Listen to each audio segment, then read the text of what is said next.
òkú Buhari dá ìjà rẹpẹtẹ sílẹ̀ o. wọ́n ti rò pé àwọn làwọn yóò sìnkú Buhari ni. Atiku Abubakar, Nasiru El-Rufai, Rotimi Amechi, Abubakar Malami, Babashiru Lawal àti àwọn míì tí wọ́n ń pe ara wọn ní ọmọ Buhari ṣùgbọ́n tí wọ́n ti wà nínú ADC báyìí. wọ́n ti rò pé àwọn làwọn yóò sìnkú Buhari ọ̀hún ni. ohun tó sì padà wá di ìjà rẹpẹtẹ nìyí o. ṣé bí awo bá kú awo ní ìsìnkú awo, bí ọ̀gbẹ̀rẹ̀ bá sì kú ọ̀gbẹ̀rẹ̀ náà ni yóò sìn. ọ̀rẹ́ tímọ́tímọ́ iye kan kàtàkàtà, bí ọ̀rẹ́ tímọ́tímọ́ bá kú iye kan kàtàkàtà náà ni yóò sìn.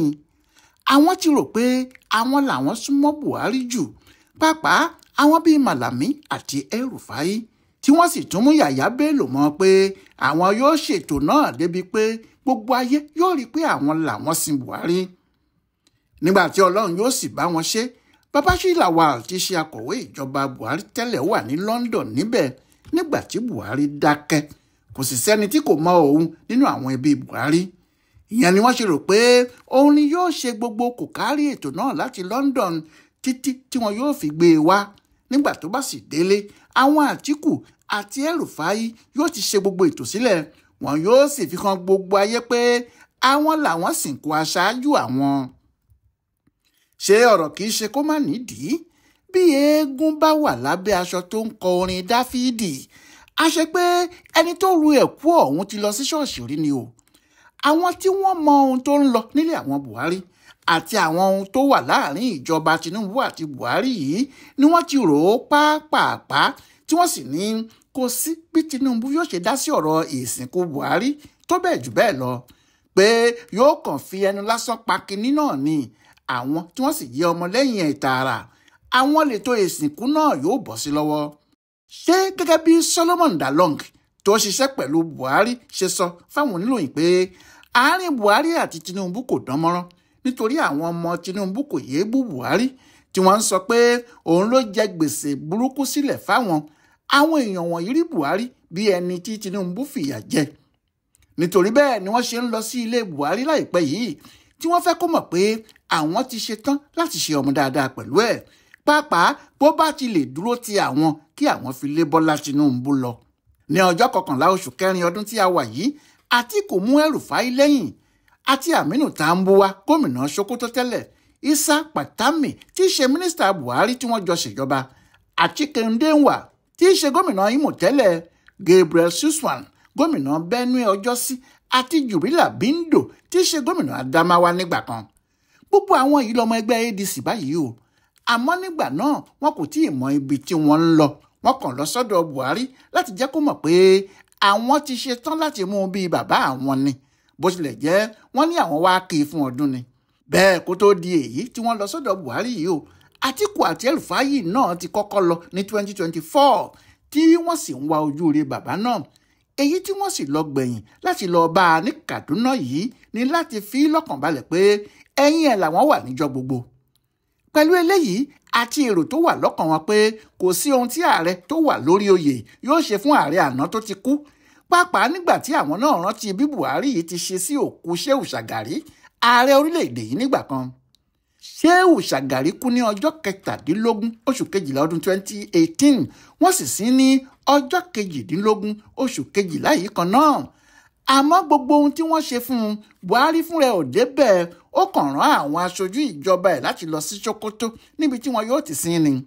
lẹ́yìn tí wọ́n sì sí tán náà, Buhari kò rántí ṣe ohunkóhun, kò sì dárúkọ Shagari níbìkan. ó fi sílẹ̀ kó máa lọ sọ́run ẹ̀ jẹ́ẹ́jẹ́ ni. ohun tó jẹ́ kí àwọn olóṣèlú ADC yìí rò ó lọ́kàn ara wọn pé bí Tinubu yóò ti ṣe náà nìyẹn, tí àwọn náà sì gbáradì pé àwọn yóò kó Tinubu fúnra ẹ̀ látẹ̀yìn ni, tí kò fi ní mọ kinní kan nítorí àwọn yóò ṣe òkú Buhari, ayé yóò gbọ́ ọ̀run yóò mọ̀ ni. níbi tí Tinubu bá sì ti ń parìdàrìdà pẹ̀lú ìjọba rẹ̀ làwọn yóò ti gbẹ̀yìn yọ sí wọn. bí wọ́n ti ṣe múra sílẹ̀ nìyẹn o. àmọ́ bí ọ̀rọ̀ bá dà báyìí, kàkà kí ọmọdé ọdẹ pẹran nígbẹ́ ọdẹ ni o. àwọn àgbà tí wọ́n wà níbẹ̀ náà ni wọn yóò máa pa àpáyíká.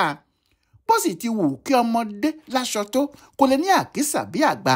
ọgbọ́n inú lejò fi ń gàgbọ́n. Tinubu fi àgbà olóṣèlú tí òun jẹ́ hàn wọ́n. nítorí bó tiẹ̀ jẹ́ pé ọ̀kan nínú àwọn èèyàn wọn wà ní London nítòsí òkú Buhari. Lẹ́sẹ̀kẹsẹ̀ tí ìròyìn náà jáde ní Tinubu ti gbé igbákejì rẹ̀ Kashim Shettima dìde tó sì fi olórí àwọn òṣìṣẹ́ rẹ̀ Fẹ́mi Gbàjàbíàmílà tọ̀ lẹ́yìn tó wá kó àwọn mínísítà fún un sí i. Ó ní kí wọ́n máa lọ sí London kíákíá, àwọn ni kí wọ́n lọ gbé òkú Buhari wá sílé o. Bákan náà ló pe Aisha ìyàwó Buhari tó sì bá a sọ̀rọ̀ tó bá a dárò. Lẹ́yìn náà ló sọ fún un pé kò sí èyí tó kàn nínú ètò gbogbo tó jẹ mọ́ ti ìsìnkú ọkọ ẹ̀, pé ìjọba àpapọ̀ ni yóò ṣe ohun gbogbo. Bẹ́ẹ̀ ni ààrẹ fúnra ẹ̀ pé gómìnà Katsina Dikko Rada pé wàhálà tàbí ìnáwó kan kò sí fóun náà, ìjọba àpapọ̀ ni yóò ṣe gbogbo ìnáwó, àwọn ni wọ́n yóò gbọ́ gbogbo bùkátà tó bá yọ, àwọn ni wọ́n yóò sì ṣe ètò ìsìnkú náà fúnra wọn lábẹ́ igbákejì ààrẹ èèyàn Shettima. Níbi tí Tinubu ti ṣẹ́ gbogbo wọn lẹ́yìn rèé, nítorí bí wọ́n bá yọjú síbí àwọn èèyàn ìjọba àpapọ̀ ni wọ́n ń bá, ní London ni o, ní pápá ọkọ̀ òfurufú ní Katsina ni o, ní Daura ni o, àwọn èèyàn Tinubu ló wà níbi gbogbo káàkiri.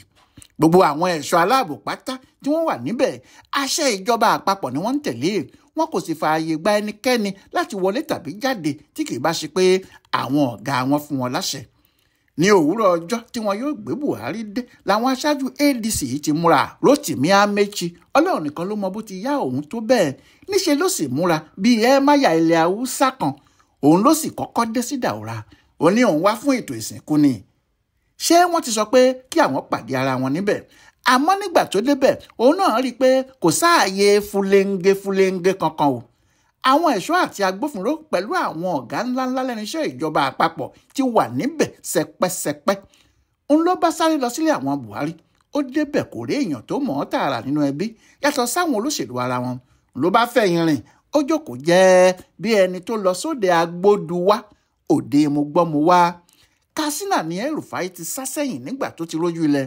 Òun náà rí i pé ààyè ìjókòó tàbí àpọ́nlé kan kò ní yọ sílẹ̀ fóun, pàápàá pẹ̀lú bí ojú ilẹ̀ ti rí yìí. Ó yá arọ́ sẹ́gbẹ́ kan, kò sẹ́nìkan tó mọ ibi tó fara ṣoko sí. Àtíkù ti rán àwọn ikọ̀ ẹ̀ wá pé kí wọ́n wo bí ibẹ̀ bá ti rí kí wọ́n sì máa sọ fóun kí òun tó gbéra láti máa bọ̀. Àmọ́ ìròyìn tí àwọn yẹn ń fún un kò dáa, pé Tinubu fúnra ẹ̀ ń bọ̀ o, pé òun ló fẹ́ pàdé òkú fúnra ẹ̀ o, yóò sì sin òkú náà dé itẹ́ ni o, àti pé àwọn mínísítà oríṣiríṣi àti àwọn ọ̀gá nídìí iṣẹ́ ìjọba ti wà níkàlẹ̀ o. Ẹnikẹ́ni tó bá dé ẹ̀yìn Tinubu ni yóò wà, bí Tinubu kò bá sì rí i kò rí i náà nìyẹn, torí ètò ìsìnkú náà kò sí lọ́wọ́ ẹbí Buhari, ìjọba àpapọ̀ ló ń ṣètò ohun gbogbo. Àtíkù mọ̀ pé eléte kan kò pa lójú ẹni, ẹ̀yìn ẹni là á gbèrò ìka, bójú bá kojú ẹnu àrídẹ̀ẹ̀rẹ̀dẹ̀rẹ̀ ni, pé bí ajá bá fojú kan ẹkùn yóò pa lọ́lọ́ ni. Bí òun bá fojú kan Tinubu lásìkò yìí pẹ̀lú gbogbo ohun tí òun ṣe àti àwọn ọ̀rọ̀ tí òun sọ, ìpàdé náà lè má dáa fóun. Òun náà bá jókòó jẹ́ sẹ́gbẹ́ kan. Bẹ́ẹ̀ ló ṣe pé àwọn aṣáájú ADC yìí wà níbi ìsìnkú Buhari yìí bí aláìsí ni o. Ohun tí wọ́n ṣe farapamọ́ síbì kan lẹ́yìn ìsìnkú nìyẹn. Ní ọjọ́ kejì nígbà tí wọ́n mọ̀ pé gbogbo èèyàn ti lọ, gbogbo wọn wá kó ara wọn jọ, wọ́n gba ilé Buhari lọ. Wọ́n sì lọ sí sàárè tí wọ́n sin sí láti gbàdúrà sí òkú ẹ̀ lára. Àtíkù Abubakar náà ló ṣáájú wọn, Obi tẹ̀lé àti El-Rufai pẹ̀lú àwọn aṣáájú ẹgbẹ́ ADC tó kù. Nígbà tí àwọn èèyàn béèrè lọ́wọ́ Àtíkù pé kí ló tún ń wá kiri ṣe bí wọ́n ti sìnkú tán, ó ní òun ti pinnu pé ọjọ́ 3 lòun yóò lò níbi ìsìnkú náà nítorí ìfẹ́ tí òun ní sí Buhari. Ohun tó sì jẹ́ kí àwọn tún padà lọ nìyẹn tí àwọn sì gbàdúrà ní ibojì ẹ̀. Ó ní ìfẹ́ aṣáájú Nàìjíríà náà ló gbé àwọn lọ sí ibojì ẹ̀ lẹ́ẹ̀kan sí i, kò sí nǹkan míì níbẹ̀ rárá. Àmọ́ àwọn èèyàn ò gbà wọ́n gbọ́ o. Wọ́n ní àṣehàn lásán ṣe kárí ni, wọ́n kàn fẹ́ máa fi kú olórí ìjọba Nàìjíríà tẹ́lẹ̀ náà ṣe òṣèlú ni. Wọ́n ní kò sí ohun tó wù wọ́n bí kí gbogbo ayé rí wọn bí ẹni pé àwọn gan làwọn súnmọ́ Buhari jùlọ, àti pé àwọn làwọn dúró ti ẹbí ẹ̀ lásìkò tí wọ́n ń ṣòkú ẹ̀ lọ́wọ́. Àmọ́ ìjọba àpapọ̀ ti pa kinní náà mọ́ wọn lára, wọn kò rí bì kankan bá wọlé. Ṣùgbọ́n ọ̀rọ̀ náà jó àwọn ADC yìí lára, ó jó wọn lára gan ni o, ni wọ́n bá bínú, wọ́n bínú gidi. Èèyàn kò sì lè mọ̀ pé Buhari tó ti kú tún lè dá wàhálà kan sílẹ̀ láàrin àwọn olóṣèlú gbogbo. Ǹjẹ́ kí ló ń bí wọn nínú? Wọ́n ní ojú ayé lásán ni Tinubu ń ṣe o, pé ó kàn fẹ́ fi ikú Buhari gbàrà wọ̀ láàrin àwọn ará ilẹ̀ Haúsá àti lójú àwọn ọmọ Nàìjíríà gbogbo ni. Wọ́n nílẹ̀ yìí ò dáa o pé báwo ni èèyàn yóò ṣe máa fi òkú ọ̀run ra yìí pé Tinubu fúnra ẹ̀ kò rántí ọjọ́ ikú ẹ̀ ni. Wọ́n ní gbogbo ságbàsúlà tó ń sá kiri yìí tó ń rán àwọn èèyàn lọ sí London tóun náà ń jókòó sí Daura níbi ìsìnkú tó sì sáré yí orúkọ yunifásitì Maiduguri padà sí Muhammadu Buhari yunifásitì. Wọ́n ní àlùwàlá ológbò ní àti kẹran jẹni kò sì sí ẹnìkan tí kò mọ ọgbọ́n ká fẹ́ràn sẹ́nu káwáàtì. ADC ní àwọn mọ̀ pé òṣèlú ni Tinubu ń ṣe kì í ṣe ìsìnkú Buhari rárá. Bọ́lájí Abdullahi tó jẹ́ agbẹnusọ fún ẹgbẹ́ ADC tuntun yìí ní èwo ló ń ṣe Tinubu tó ń bá làwùlàwù káàkiri. Ó ní báwo lèèyàn yóò ṣe lo ọ̀pọ̀lọpọ̀ oṣù láti máa fi bú ẹnìkan pé kò ṣèjọba dáadáa, kò ṣe ayé ire, ó bà nǹkan jẹ́ fáwọn, ó fi ètò ọrọ̀ ajé tó ti bàjẹ́ sílẹ̀ fáwọn, kò mọ bí wọ́n ṣe ń ṣètò ọrọ̀ ajé rárá, tó sì ń wá gbogbo ọ̀nà láti ba ìjọba tí Buhari fi sílẹ̀ jẹ́, tí Buhari wá kú tí wọ́n wá ń dalẹ̀ láàmú kiri, tí wọ́n ń gbé ara wọn síwájú kámẹ́rà kí gbogbo ayé lè rí wọn kí wọ́n sì lè ní wọ́n ṣe dáadáa fún Buhari.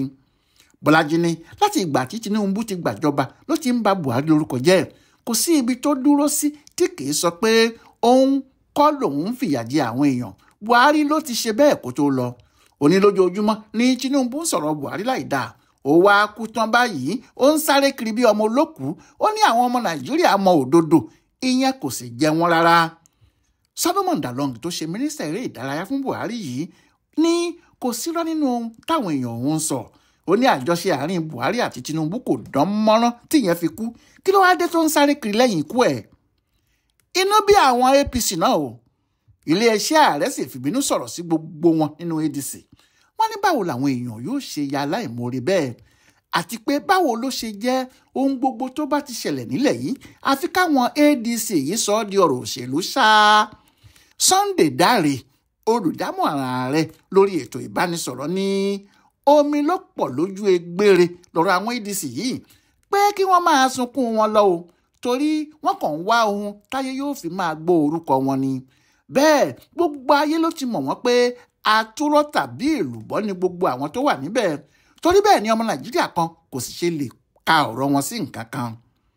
Ọ̀rọ̀ náà kò tán síbẹ̀ o, títí di bí a ṣe ń wí yìí ni àwọn olóṣèlú àti ẹgbẹ́ wọn lóríṣiríṣi sì ń tahùn síra wọn. Bí àwọn kan ti ń sọ pé bó ti rí gan-an làwọn Àtíkù wí nì, bẹ́ẹ̀ làwọn míì ní afẹ́jú yìí làwọn Àtíkù pàápàá ń bá kiri. Àwọn Tinubu àti iléeṣẹ́ ààrẹ ló ṣe dáadáa jù nítorí wọ́n ṣe ẹ̀yìn òkú ọ̀run dáadáa. Wọ́n ní kò sí ẹ̀ṣẹ̀ nínú ohun tí Tinubu àti ìjọba rẹ̀ ṣe o, torí ohun tí a bá ṣe lénìí ọ̀rọ̀ ìtàn ni yóò dàbò dọ̀la.